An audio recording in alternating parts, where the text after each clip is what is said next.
actions like her, be in the feeling of it like her.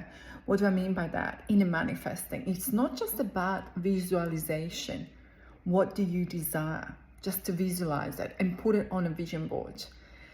That's why I call it, instead of vision boards, I call it become board.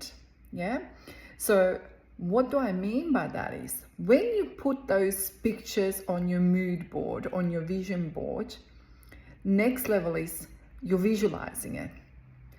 After that is, we need to be in that feeling of it, in the feeling of you in that moment. How does that feel? Let's go say you're wishing to have, I live in Australia, so I will say sandy beaches, or live at a house that close to coastline or next to the ocean. How does it feel to put your feet on the sand, walk in the sand, walk on the sand, having swim in the ocean? How does it feel? How do you behave? How do you talk? How do you walk? How do you feel? And not just once or twice or 3 times a day. It's just holding that feeling.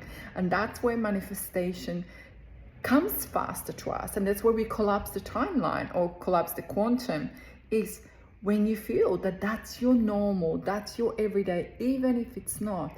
But in your mind, on that couple minutes or 5 minutes that you're sitting in the feeling of it, already there. But how does the version of you lives in that? How does the version of you breathes, talks, behaves, and identifies with it?